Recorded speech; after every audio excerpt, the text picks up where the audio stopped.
So the stars have aligned and hell has frozen over because at last we've got our much requested and much needed buff to Ultimus, and he really does look a lot more interesting with this.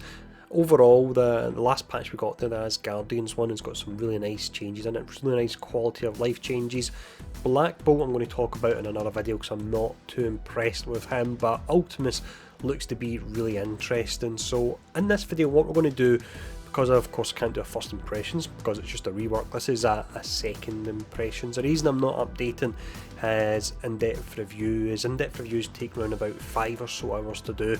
I've done over 70 of them, and to be honest I'm just massively burnt out on doing them, so they're on hiatus for the time being, but they may come back in future. But for tonight we'll be following a similar format to the first impressions, the difference being of course we don't have any orbs to open or anything like that.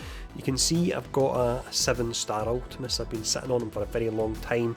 There's no red stars. The developers mentioned they wouldn't add them to keep them balanced, but possibly I think you could get red stars with them and he would still be pretty balanced when you look at his kit. But in the video anyway, we'll talk about his stats, his traits, we'll look at his abilities. I'll tell you with the changed abilities how high I would actually take them, and rather than showing off his animations and so on, which you've probably seen, we'll just jump straight into some tier 8.3 Blitz gameplay and we'll run in with a Kree team. I've got a pretty nice one as well, but let's go in and we'll have a look at him. We'll check out the stats first here. So we can see he's levelled up, so it probably won't make sense, but I have punched them all into the spreadsheet. So as we go down, his health is an A rating. I'll mention there's not been any changes to his stats at all. His damage is an A rating as well, so that's really nice. Armour's a B, so that's a pretty solid start for him. Focus is a C, which can give him a little bit of trouble when you look at his kit and the fact he's got some more debuffs now. Resistance comes in at a B, so it'll be hard to apply debuffs on him. And then finally, his speed is 86. He's the 14th slowest character in the game, and that's without a doubt an F rating or low. When we look at his kit, he has got some things that can speed him up a little bit there, and especially if you pair him up with Ronan, you can get some additional speed if he gains energy. But traits are just the same: Villain, Cosmic, Mystic, Brawler, Kree and Eternal. I'm not sure if we'll get more Eternal characters in time, hopefully we will, but the Kree one without a doubt is the one you want to focus on. Now abilities wise, let's run over them and I'll mention about the changes as well.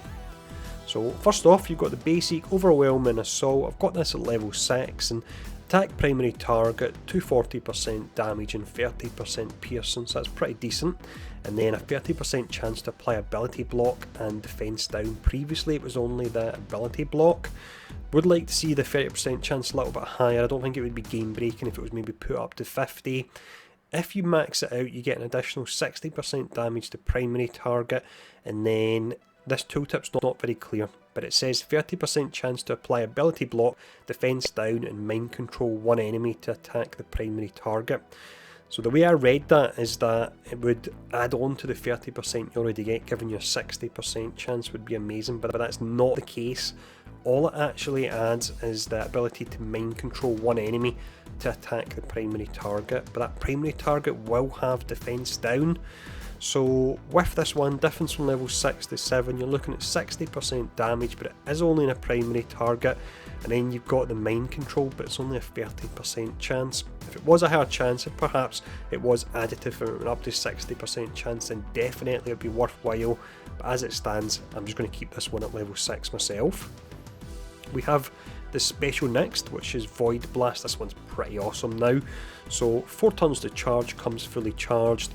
You attack primary target and adjacent enemies for 230% and it's full piercing damage, and then you transfer 2 positive effects excluding stealth and taunt, so that's good, from each target to self. So when it says transfer, if you actually pass the focus check, then you actually strip them of the buff as well, and when we look at the level 7 upgrade, that can be really strong.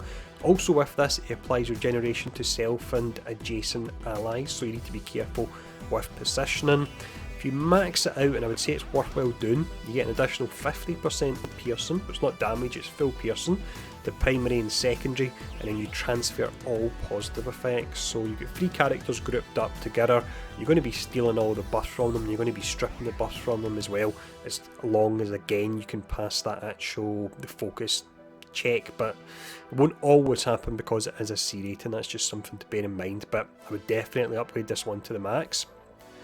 We then have Domination. This is amazing, this skill. So 5 turns to charge and comes fully charged, and I believe what they've done with it is they lowered the cooldown on it. So with this one, if target has taunt, and this is where Koraf comes in very nicely, you gain a fence up for 1 turn, attack primary target for 310% damage, and bonus attack for 240% damage per positive effect on the target.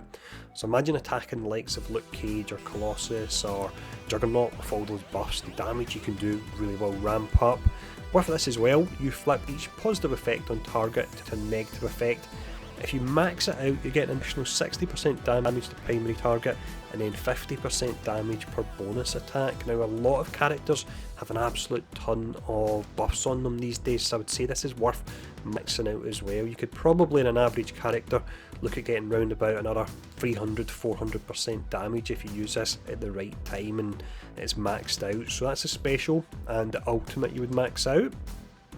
The passive is Kree Eternal. There's a whole lot going on here. So on enemy taunt, you change speed bar by 30%. So again, Koraf can proc that for you at the start of a fight. On kill, you change speed bar by 15% for all non-Kree allies, 20% for Kree. You gain 15% block chance. Non-minion Kree allies gain 15% block chance. And then you gain 20% max health, and non-minion Kree allies gain 20% max health as well. So non-minion Kree will be the likes of Ronin. He already gets a health boost as it is, so you're actually double dipping on the health on him. So it looks like he's really going to be pretty beefy, and I do run Ronin in the Ultimus team. If you max it out, an additional 5% block chance, 5% block chance for non-minion Kree allies, and then 10% block chance for non-minion Kree allies. Blocks are nice, but I don't think I would actually max this one out. So as it stands, I would keep it as the special and the ultimate that I would max out there. It's definitely really interesting, and I like what they've done with him. They've also done the slight buff to Koraf, because I mentioned him twice already, but on the special target lock, when you apply the taunt to a character, it wouldn't always get past the resistance check. So what they've done is they've added that has an extra 750% extra focus, so you're more likely to actually apply that taunt, and then it gets Ultimus going with additional speed bar and so on. If you look at Kree Cyborg, he got a buff as well, and I would run him alongside Ultimus for this reason. His passive integrated system, so with this, on turn you copy all positive effects of an ally Ultimus to this character. So think back to using the special and stealing all the effects from 3 characters and then actually applying them all to Cyborg. He would hit like an absolute truck. So that's his kit. Definitely a lot of potential there, so let's actually test out that potential now, and we'll jump in and we'll do some tier 8 blitz here. Now, I don't think I'll be going up against meta teams, the reason being that my Kree characters are a bit all over the place power level wise, and tier 8.3 blitz is pretty crazy now with the numbers. You really have to go in with a perfect team really in order to get anywhere with it. So let's jump in anyway, and we'll hopefully have a bit of fun playing around here.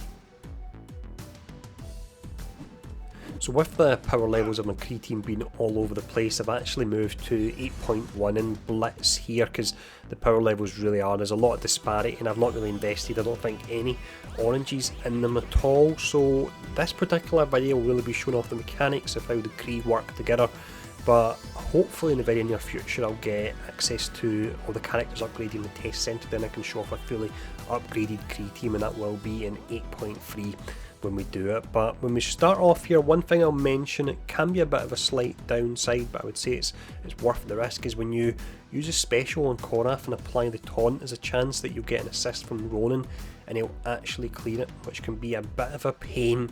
But overall I still think it's worth running this team when you've got Ronin in there and you've got Koraf in there as well. But let's start off, we'll go for, we'll focus on Mordo, apply the taunt. You can see the speed bar filling up there on Ultimus. Now he's got that taunt. Let's see if we can take him out with the basic. Not sure if we'll be able to. Nope, that's a pity, because it would have gave everyone the additional speed bar there. So you really want to try and get your kills with Ultimus. For a character you don't have to really spend anything on, he's definitely interesting. A lot of potential there, but I do definitely need to rank up the Kree team and Ultimus a lot more. Here we go, if we use this here we'll get the kill and we'll actually generate some energy, which in turn is health and speed bar, so it goes to Korath. And then from here, I want to actually let Luke Cage put all these buffs and so on up so we can try and steal them with Ultimus. Otherwise I would have tried to ability block on there. So there's some buffs going up here. Let's see if we can strip Deadpool. Okay, here we go. Now what we'll do is we'll fire this off, the special. We should be copying and hopefully getting rid of them. Yeah, we managed to cleanse as well. So that's amazing. Look at all those buffs on Ultimus and those characters now cleansed. So once again, let's go for another taunt here. He's going to be taunting up in a moment anyway. He's going to be adding a lot of buffs. There's the clear that I was talking about. So that can be a bit of a pain, but I still think it's worthwhile. Now, normally I would use ability block here, but I really want to let Luke Cage taunt up so he gets all these buffs, and then I can use the ultimate on Ultimus. That should line up right. So for that reason, just the basic on Deadpool. There we go, he's down. Let's focus on Groot for now.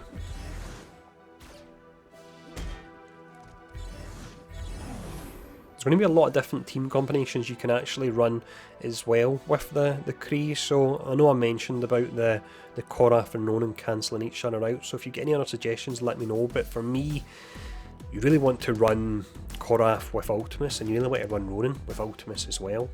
But let's actually just slow this down here. So you've got 4 buffs, so that will be 310% damage plus 240 times 4. What is that, 960 I think off the top of my head. So yeah, that's a lot of damage, close to 1300 damage. Let's see how it goes. There's a speed bar filling as well. Wow, yeah, look at that. That was awesome. So depending that was only with 4 buffs as well, and a lot of characters can get so many on them these days. So here we go. Once again I'm going to mention it because I know people saying in the video, oh, it's not 8.3, you're not playing against the Shield or Brotherhood or X-Men. I'm just trying to show off how the team works mechanic wise. So there we go. Let's do a few more matches because they are really pretty fun. Here we go. This one could be a bit trickier looking at the setup we've got. I want to probably try and take out Crossbones when I think about it. So yeah, let's just go for the taunt here at the start. Cleared once again with Ronan. That's really bad luck that happens. Well, I suppose the taunt's only really important if I'm using the ultimate for the fence up when I think about it. So there's no buffs to copy or anything like that, so just the basic for now. And then, there we go, that lines up perfect with Punisher. So it kind of does half damage there due to the defense up on everyone, so that's nice. And then yeah, let's go for ability block here. We normally don't have that turn 1, but he must have got energy. That'll be Kree Royal Guard generating it, I imagine. So go for this. It's all about taking out Crossbones and then Punisher, I would say. There's nothing to actually take here, so once again, just the basic. You'll see the speed bar fill up for everyone. There we go, 200 for everyone, so that's awesome. Let's fire this off on Punisher. Awesome stuff. And then yeah, it's safe to call in summons. We've got no AoE attacks coming up, I don't think. We'll focus on Daredevil now. Go for the slow on Luke Cage, just to stop him getting his buffs up low. When I think about it, Ultimus can have a lot of fun when he applies those buffs. There's nothing to steal here yet, so once again, what will I go for? Yeah, once again, just the basic here actually. He's down. Let's go for, let's see if we get the cleanse again. Yeah, we did. Keeps happening all the time. So many different combinations we can get there, but it seems Ronan's always wanting to jump in. Go for the cleanse on Wolverine, just because I want to use this on Luke Cage again. Yeah, here we go, we're getting that animation, look at that. If you've not seen that before, it's amazing. That's so good. Definitely overall, really enjoying Ultimus, what they've done with him. Not made him too powerful, but got a lot of different options we can run with now. And then let's just finish up here, and we'll just do the 2 blitz matches because it's just showing off the interactions with them. And again, as I've said a few times, but I'll say one more time, I will be looking to do some 8.3 and really push them to the limits, but I need to be on the test centre to do that, so hopefully the test centre will get updated with the update to Ultimus. But overall, I would say, yeah, I'm definitely happy with his upgrade. The update overall with the Asgardians update, there was a lot of nice quality of life changes. Black Bolt is horrible, and I'm actually going to do a video talking about that. I really don't like what they've done with Black Bolt at all, but for Ultimus, well done, really do enjoy him. So let me know in the comments below if you've got them unlocked, how you're getting on with them, and thanks for tuning in, and I'll see you all again soon.